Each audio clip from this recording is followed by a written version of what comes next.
Muy bien, queridos, estamos una vez más esta noche aquí para estudiar la palabra de Dios.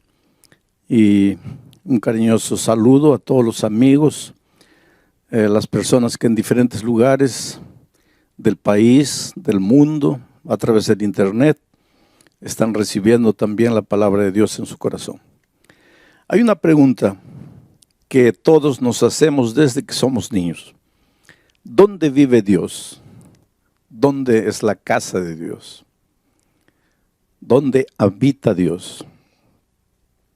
Todas las noches voy a leer algunos versículos de la Biblia que tienen que ver con el tema del santuario, pero después voy a tomar el tema para ver cómo el tema del santuario tiene implicaciones en la vida diaria de las personas. El primer texto que quiero leer esta noche está aquí en el primer libro de Reyes, capítulo 8,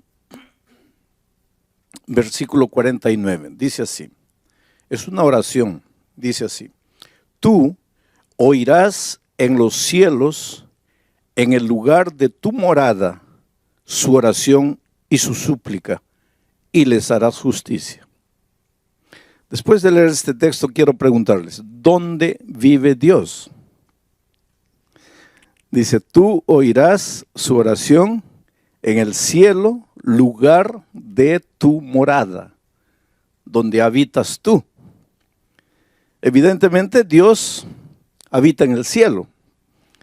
Eso todos lo sabemos desde pequeñitos, ¿no? Miramos al cielo, Dios, el Padre nuestro dice, Padre nuestro que estás en los cielos.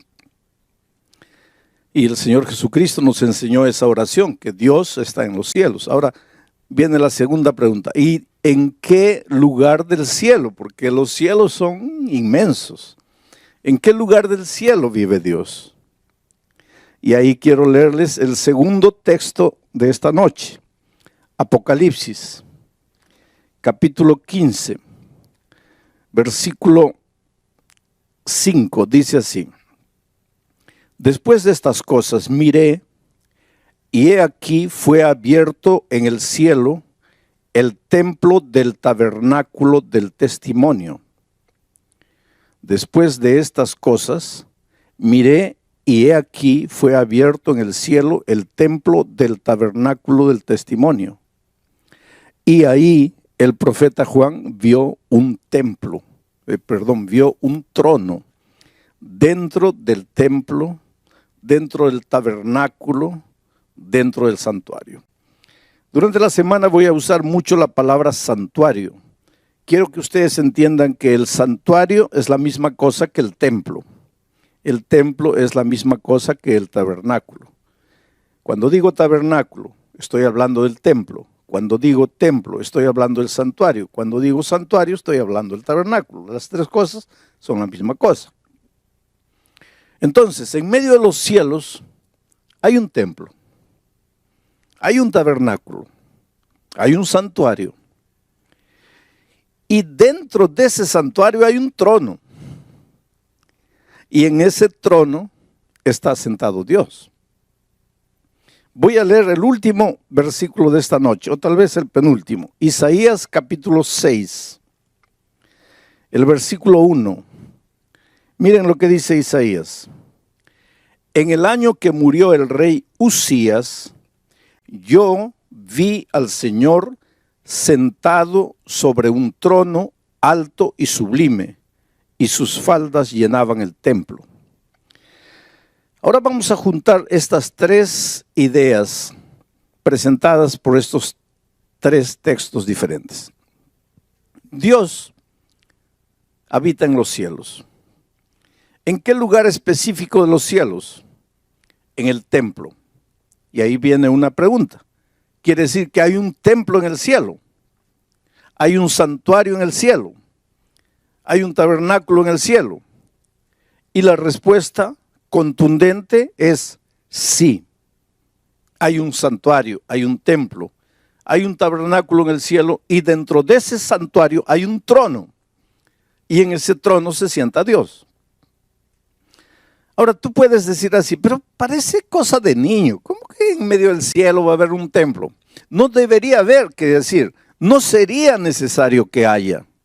Dios no necesita un santuario, un trono para sentarse, para ser Dios. No, Él no necesita. Por lo tanto, el santuario no existe por causa de Dios.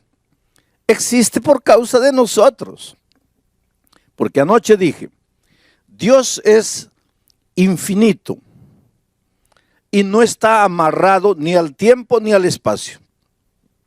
Pero los seres creados, incluyendo los ángeles, somos finitos y estamos amarrados al tiempo y al espacio.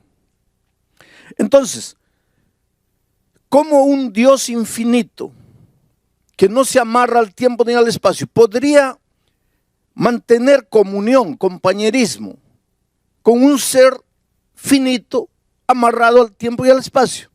No habría manera de encontrarse. Pero como Dios lo que más quiere es vivir con sus hijos, porque Dios te ama, tú eres precioso para Dios. Jamás pienses que Dios te deja, que Dios no se preocupa por ti. Entonces, como Dios te ama y quiere mantener comunión contigo, compañerismo contigo, quiere caminar contigo, andar contigo,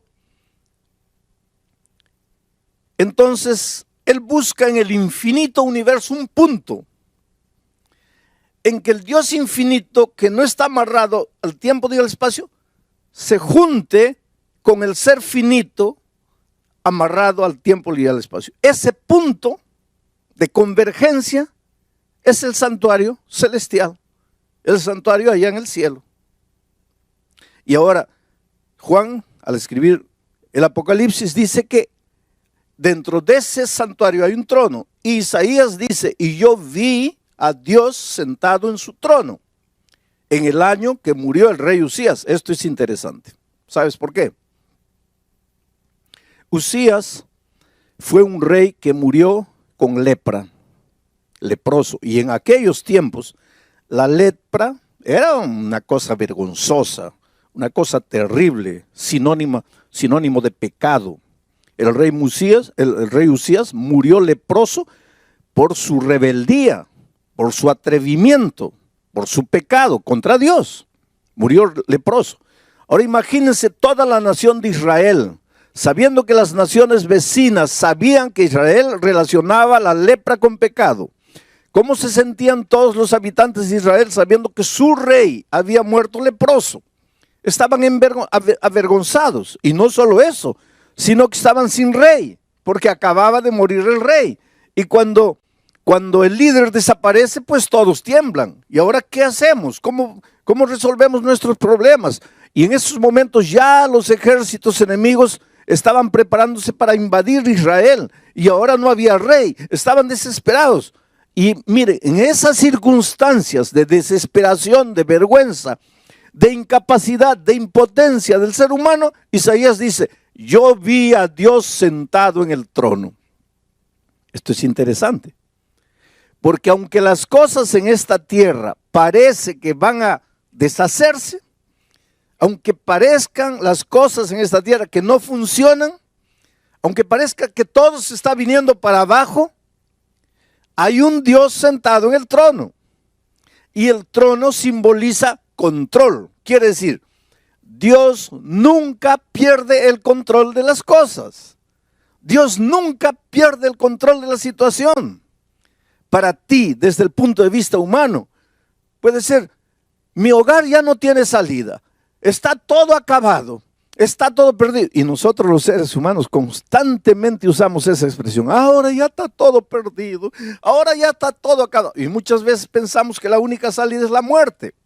O entonces la única salida es huir, escaparse, correr, esconderse. Pero cuando en alguna circunstancia de tu vida, en la vida financiera, en la vida profesional, en la vida familiar, donde sea, en algún momento de tu vida, tú sientas como que estás perdiendo el control de la situación, tú sientas como que las cosas se te vienen abajo, tú sientas como que no hay solución para nada, recuérdate que Dios siempre está en el trono. Dios siempre está en el control de las cosas.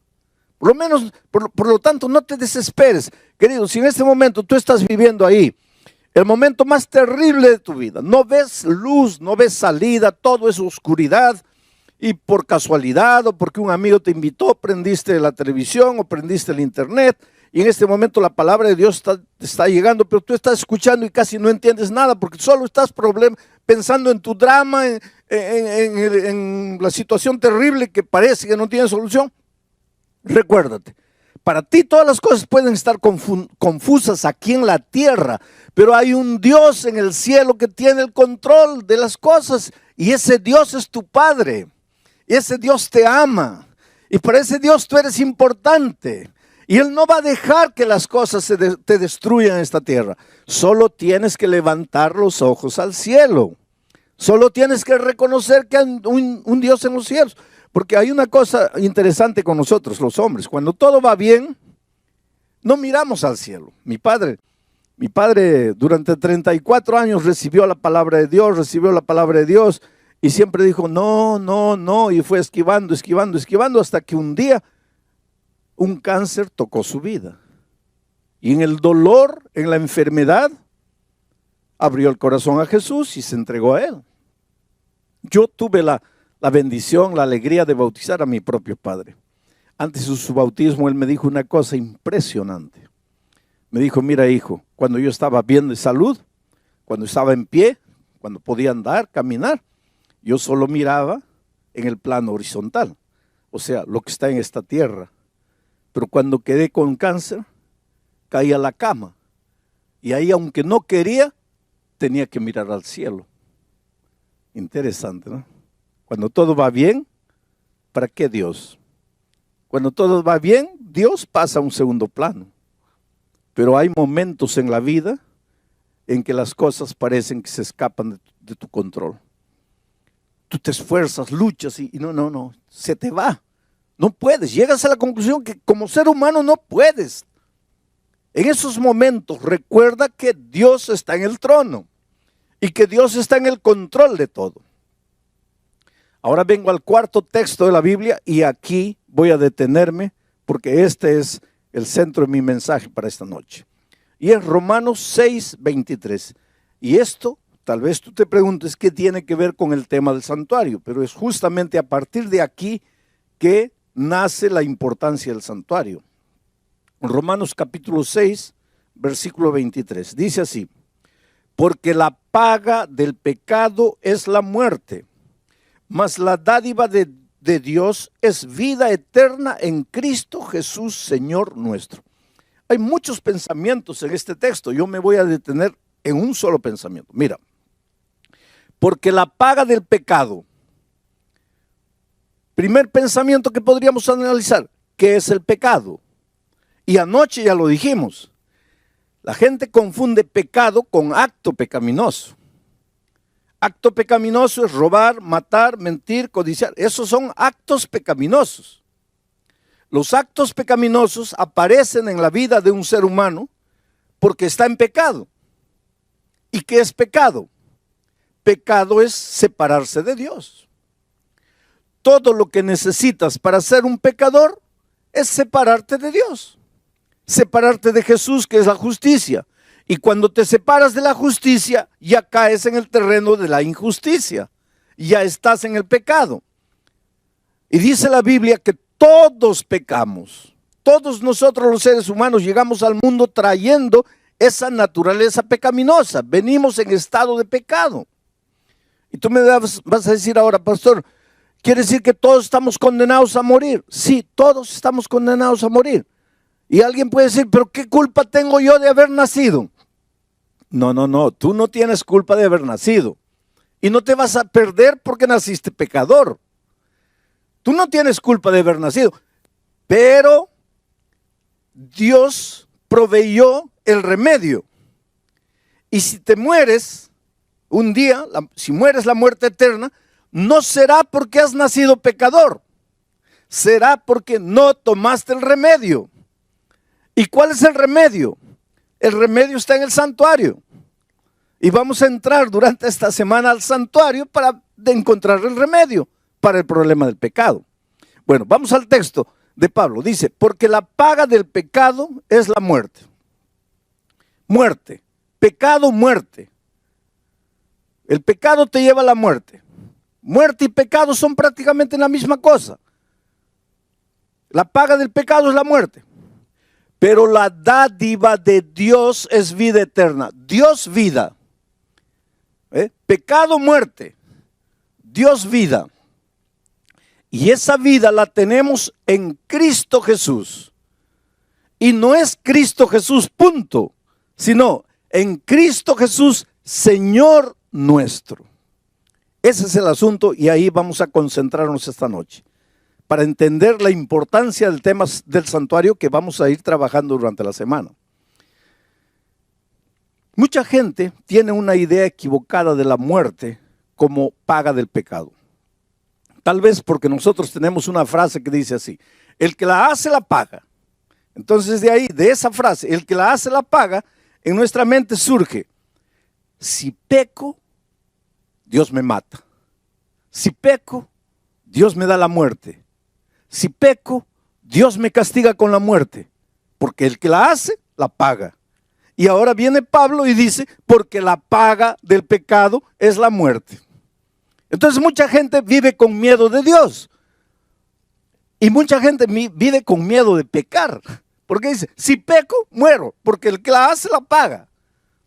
Si desobedezco, muero, porque la paga del pecado es la muerte. Pero no tienen una idea correcta de Dios. Entonces mucha gente piensa así, Dios es un Dios que está allá, y ahora yo dije que está sentado en su trono. Entonces mucha gente piensa, Dios está sentado en su trono con la muerte en la mano. A ver, ¿quién peca allá en la tierra? Al que pecó, muerte. Pecó, muerte. Se equivocó, muerte. Porque la paga del pecado es la muerte. Pero eso no es verdad. En primer lugar, hay que entender que Pablo no hablaba español. Pablo hablaba griego. Y cuando Pablo escribió la epístola a los romanos, no la escribió en español. La escribió en griego. Y fue necesario que la Biblia fuese traducida de los idiomas originales al español para que nosotros que no hablamos griego podamos entender. Y el griego es un idioma abundante. Por ejemplo, para la palabra amor, en griego hay 5 palabras diferentes. Pero en español, para la palabra amor, solo tenemos 1. Por eso nosotros, el ser humano, ama a la esposa, ama la comida, ama al gato, ama al loro, ama todo, porque solo tenemos la palabra amor, pero en griego no, en griego para amor a Dios es una palabra, amor a la esposa es otra palabra, amor al hijo es otra palabra, amor entre hermanos es otra palabra, porque el griego es un idioma abundante. Entonces, mira, esta palabra, porque la paga del pecado es la muerte, podría ser traducida como, porque el resultado del pecado es la muerte. O como, porque la consecuencia del pecado es la muerte.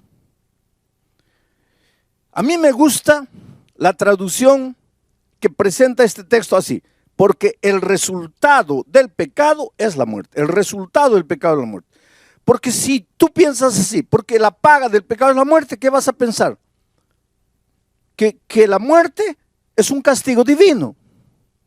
Pero si tú ves el texto como el resultado del pecado, la muerte, no tiene nada que ver Dios con la muerte. Y ahora quiero que entiendas una cosa. Mira, Dios es vida. Dios no es muerte. Jesucristo dijo, yo soy el camino, la verdad y la vida. Jesús es la vida. Él dijo, yo he venido para que todos tengan vida y la tengan en abundancia. Juan dice, el que tiene al Hijo tiene la vida, el que no tiene al Hijo de Dios no tiene la vida. Por lo tanto, aquí está Jesucristo y este es el territorio de la vida. ¿Ah? Aquí del otro lado está el Señor de la muerte, el enemigo de Jesús. Y aquí está el territorio de la muerte. Vida y muerte no pueden andar juntas. Porque ¿qué cosa es la muerte? La ausencia de la vida. ¿Y qué es la vida? La ausencia de la muerte. Donde hay muerte no hay vida. si Cristo es vida, si Dios es vida, ¿cómo te va a dar la muerte? Para darte la muerte, Él tendría que tener muerte. Pero Él es Dios, vida. En la vida no hay muerte. ¿Cómo es que te va a dar la muerte? ¿Cómo es que te va a castigar con la muerte? Porque para darte alguna cosa, Él tendría que tenerla. Pero Él es vida, Él no tiene muerte. Entonces, ¿qué es lo que está diciendo Pablo cuando dice, porque la consecuencia del pecado es la muerte? Porque el resultado del pecado es la muerte. Lo que él está diciendo es lo siguiente, que si tú estás en Cristo, estás en la vida, estás vivo, porque estás en el territorio de la vida, porque Cristo es vida. Pero si Jesús es la vida y yo me separo de Jesús, ¿de quién me estoy separando? De la vida. Y al separarme de la vida estoy entrando al territorio de la muerte. Este es territorio de muerte. Mira, no muero, cuidado, no muero. Yo siempre digo, ojalá muriera. Porque si muriera, pues ya se acabó el dolor, se acabó el sufrimiento, se acabó la tristeza, se acabó la miseria, se acabó todo, porque el que muere ya no sabe nada. Los muertos no saben nada, dice Eclesiastés. Pero el asunto es que cuando me separo de Jesucristo, entro al territorio de la muerte, pero no muero, sigo respirando, sigo viviendo, sigo comiendo, sigo trabajando, sigo vendiendo, sigo entrando, sigo saliendo. Solo que la vida ya no es más vida. Porque para tener vida, solo en Cristo, porque Él es la vida. Me separo de Jesucristo, ya entro al territorio de la muerte. No dejo de respirar todavía. Aquí está el Señor de la muerte. Un día voy a recibir la muerte eterna. Pero es un camino largo, desde que me separo de Jesucristo hasta la muerte eterna. Es un camino largo que la Biblia le llama camino de condenación. Camino de condenación. En este camino voy muriendo lentamente. En este camino suceden dos cosas. Mira, la primera, el diablo te puede quitar todo. Te quita el matrimonio, tu matrimonio se deshace. Te quitan los hijos, los mete en las drogas, en los vicios, en la promiscuidad. Te quita la vida financiera, te hunde en las deudas. Y al hundirte en las deudas no sabes qué hacer de dinero, te metes a robar. Por lo tanto te quitan los valores, te quitan los principios. Vas muriendo. Este morir no es instantáneo. Es un morir, muriendo todos los días. Vas muriendo, muriendo, muriendo, muriendo. Hasta que llega un momento que dices, Dios mío, ¿para qué estoy en esta tierra? ¿Para qué vine al mundo? ¿Para qué estoy aquí? Mejor me muriera. Pues que estás en el territorio de la muerte. Esa es una de las cosas que te puede suceder en el territorio de la muerte. La otra cosa es que el diablo te puede dar todo. Te da dinero, te da poder, te da fama, te da una mansión, te da un auto nuevo, te da todo. Pero no te da paz, porque el diablo para darte paz tendría que tener paz y él no tiene paz. Entonces no te puede dar paz. Entonces el dinero, la fama, el poder, la gloria no te sirven de nada porque no tienes paz. En la noche llegas, te acuestas, te revuelcas en la cama de un lado para otro, cuentas carneritos para dormir y no duermes. Y entonces, ¿qué pasa? Una pastilla para dormir. El mes siguiente, 2 pastillas. El otro mes, 3 pastillas. Llegas un momento que estás enviciado en pastillas y no duermes. Hay gente que me dice, pastor, yo no sé qué me pasa. Yo no he hecho nada de malo. Yo no he ofendido a nadie. Yo no le debo a nadie, pero no tengo paz. Vives angustiado, vives vacío, vives desesperado. Esa no es vida, querido. Esa no es vida. Dios te ama, Dios quiere que seas feliz. Dios quiere lo mejor de lo mejor para ti. Pero hay una cosa, Él no puede hacer nada contra tu voluntad. Él respeta mucho tu voluntad. Bueno, estás en el territorio de la muerte. ¿Hay solución para ti? ¿Hay salida para ti? Claro que sí. ¿Y cuál sería la salida? La salida lógica. Tú estás aquí sufriendo en el territorio de la muerte. No quieres más esta vida miserable. ¿Cuál sería la solución lógica? Dar media vuelta y volver a la vida. Y en Jesucristo tendrías la vida y tus problemas estarían resueltos. Pero ahí viene la clave. Cuando estás viniendo hacia Jesucristo, cuando estás regresando hacia la vida, porque querido, Dios te ama mucho. Y desde que tú te vas de Él y te vas al territorio de la muerte, ¿tú crees que Dios se queda feliz? No. Él te llama, te llama, te llama, te llama. Por eso dije anoche que la historia del mundo es el hombre corriendo, corriendo, corriendo, y Dios atrás de él, atrás de él, atrás de él. El hombre escondiéndose, escondiéndose, escondiéndose, y Dios atrás buscándolo, buscándolo. Dios llama. Desde el Génesis hasta el Apocalipsis, la Biblia es un libro de llamado. En el jardín del Edén, Dios llega. Adán, ¿dónde estás? Y desde ese día, Pedro, María, Juana, Rosa, ¿dónde estás? Elisa, ¿dónde estás?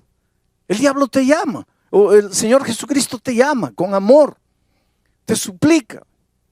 El Señor siempre está buscando. Dice Jesús en el Antiguo Testamento, no quiero la muerte del impío, sino que regrese y vuelva. Dice, volved, volved, ¿por qué moriréis, oh casa de Israel? Dios te ve ahí, en el territorio de la muerte, sufriendo con la vida destruida, no puedes dormir. ¿Tú crees que Dios está feliz? No, Él te ama, Él quiere traerte de vuelta, solo que no puede traerte por la fuerza. Tú tienes que querer. Pero muy bien, un día te cansas de sufrir y decides regresar al Señor Jesucristo. Solo que cuando estás volviendo, el diablo es muy astuto. Y te digo una cosa, mira, hay mucha gente que tiene una idea equivocada del diablo. La primera cosa que te voy a decir, el diablo no es ateo. El diablo no es ateo, el diablo cree en Dios. Santiago dice que los demonios también creen y tiemblan. Por lo tanto, tú cuando lidias con el diablo, no pienses que estás lidiando con un ateo, porque el diablo no es ateo, el diablo cree en Dios. Segunda cosa, el diablo conoce muy bien la Biblia, cuidado. Cuidado, el diablo conoce muy bien la Biblia. Cuando Jesucristo estaba en el desierto, el diablo fue con la Biblia en la mano. Solo que el diablo no respeta la palabra de Dios. La usa, agarra un versículo de aquí, agarra otro versículo de aquí, le hace decir a la Biblia lo que la Biblia no dice. Entonces, cuidado, no todo el que tiene la Biblia en la mano está viniendo en nombre de Dios. Porque el diablo vino con la Biblia en la mano, pero no estaba viniendo en nombre de Dios. El diablo es bíblico. Conoce la Biblia.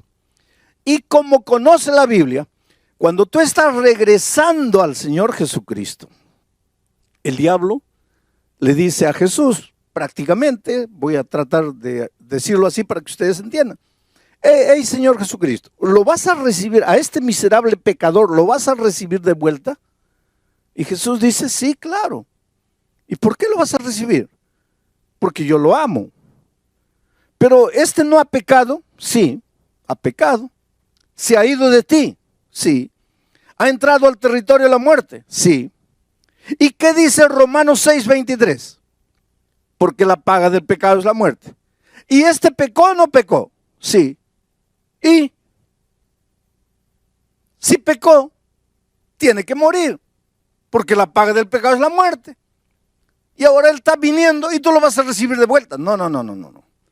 Mira, si tú lo recibes de vuelta, quiere decir que tu palabra es mentira. Quiere decir que tu palabra no es eterna. Quiere decir que tú no cumples tu palabra. Por lo tanto, no lo puedes recibir de vuelta. Mira la situación en que nosotros colocamos a Dios. Porque Él te ama, querido. Él quiere traerte de vuelta.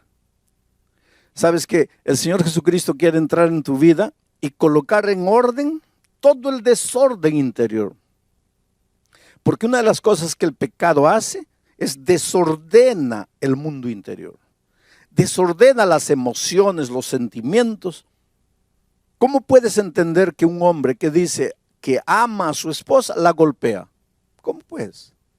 ¿Cómo puedes entender que un hombre que dice que ama a su hija abusa de ella? ¿Cómo puedes? ¿Cómo puedes entender que un hombre que dice que ama a su familia gasta el dinero en bebida, en vicios? ¿Cómo puedes? Es que cuando el pecado entra en tu vida, o cuando tú entras al territorio del pecado, cuando caes en la mano del enemigo de Dios, Él desordena tus sentimientos. Tú no te das cuenta de lo que estás haciendo, pero te estás destruyendo a ti y estás destruyendo a las personas que más amas. Entonces, el Señor quiere ordenar tu vida, quiere calmar tus sentimientos, quiere enseñarte el camino de la verdad, el camino de la felicidad. Solo que tú estás metido en un problema porque has pecado, te has venido aquí y ahora el diablo dice, no, Señor, si se ha venido, tiene que morir. Pues ahí entra la persona maravillosa de Jesucristo. Porque Jesucristo dice así, está bien, Él pecó y tiene que morir. Ya, porque el resultado del pecado es la muerte. Y Él se apartó, tiene que morir. Pero yo lo amo. Yo lo amo. Sí, pero Él pecó. Es verdad que pecó, pero yo lo amo. Sí, pero ese no es el problema, que si lo amas o no lo amas. El asunto es que Él entró al territorio de la muerte y tiene que morir. Y Jesús dice así, sí. Pero en ninguna parte de la Biblia dice que yo no puedo morir en lugar de Él. Entonces, Él tiene una deuda que tiene que pagarla con su muerte porque ha pecado.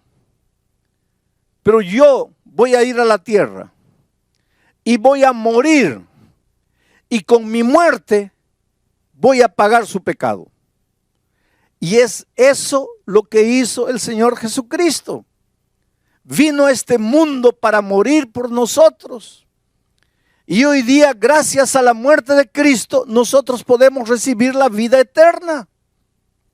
Solo que este asunto de Cristo vino, murió por mí, es difícil de entender al ser humano.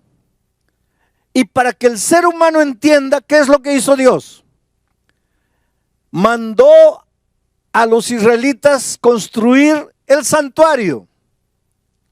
Porque en el santuario el Señor fue explicándoles cómo es que se puede solucionar el problema del pecado.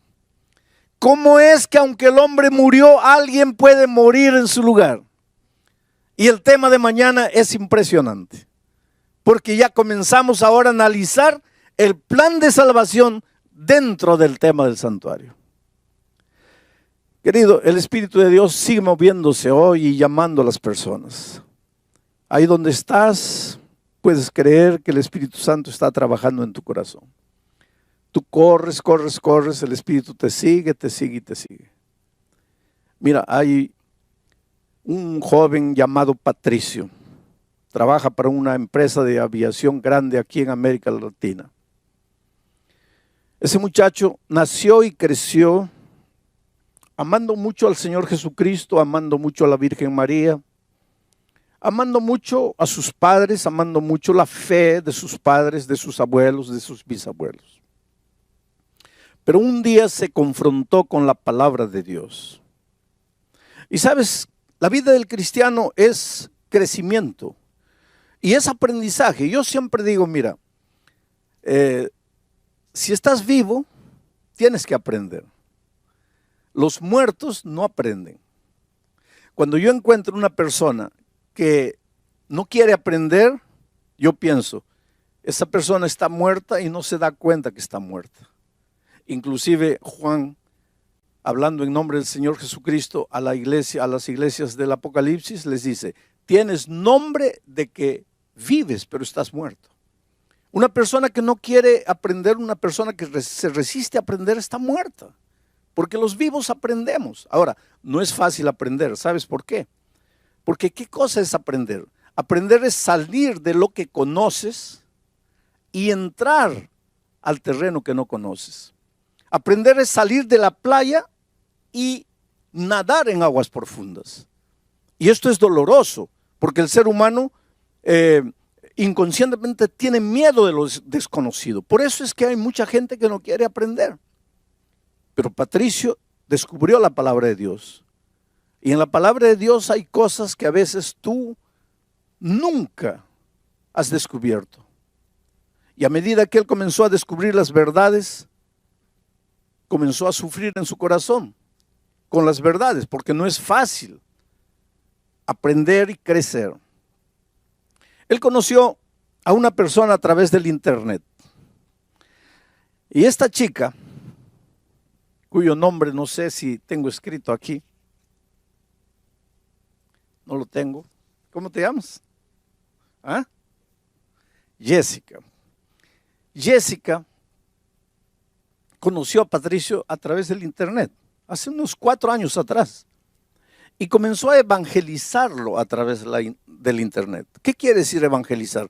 A hacerle conocer el evangelio a través del internet. Llegaron sermones míos grabados a las manos de Patricio. El Espíritu de Dios usó esos sermones para tocar el corazón de él. Mas los estudios que por internet Jessica le daba, llegó un momento en que él sufría. Ayer Patricio estaba en Santiago de Chile, escuchando el mensaje a través del internet. Después del mensaje, él asistió a las preguntas y respuestas de entrevistas que me hacen después del mensaje. Y en una de esas respuestas, o en una de esas preguntas me preguntaron, ¿cuál es el lugar de los sentimientos en la vida cristiana? Porque Patricio estaba sufriendo. Él decía, mi cabeza ya entendió el mensaje, pero es que mi corazón todavía no siente. Mi cabeza ya comprendió todo. Yo racionalmente sé que este es el camino que Dios quiere para mí, que yo debería bautizarme y nacer de nuevo, pero mi corazón no siente. Y anoche yo en la respuesta dije, mire, no le hagas mucho caso a tus sentimientos, porque después de la entrada del pecado al mundo, los sentimientos son a veces engañadores. Y esa fue la respuesta que Patricio necesitaba en su vida. ¿Sabes que Patricio tomó esta mañana el avión de Santiago de Chile y se vino para aquí a Lima? Y acaba de llegar. Y Patricio en este momento entra al tanque del bautismo para sellar su pacto de amor con Cristo. Para decirle, Señor Jesucristo, yo acepto tu amor, yo acepto lo que hiciste por mí en la cruz del Calvario. Yo me entrego aquí, a ti. Y ahí está Patricio. En este momento, Patricio, quiero que me mires así. Tu vida ha sido una vida de búsqueda. Eres un hombre sincero, eres un hombre honesto. Encontraste la palabra de Dios. Sufriste al principio con las verdades que descubrías. Pero tu honestidad, tu sinceridad te llevó a aceptar el mensaje. Hasta anoche habías aceptado todo racionalmente, pero tú dices, mi corazón no sentía. Sin embargo, Dios usó el programa de anoche para llegar a tu corazón y mostrarte que las decisiones no se toman necesariamente llevado por las emociones, sino por las convicciones que el Espíritu coloca en la mente de la persona. Y tomaste el avión y viniste aquí. En este momento tu corazón está alegre y triste. Alegre porque estás naciendo de nuevo. Medio triste porque yo sé que en el fondo hubieras querido que tu madre mirara tu bautismo. Pero tu madre todavía no tiene condiciones de entender lo que tú estás haciendo. Y tú, para ahorrar el sufrimiento, no le dijiste que estás aquí para bautizarte. Pero este es un día extraordinario.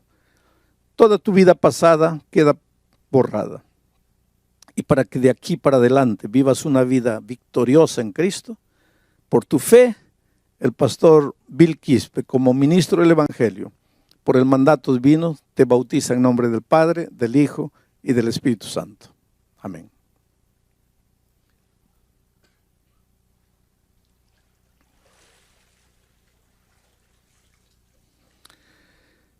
¿No es maravilloso, querido?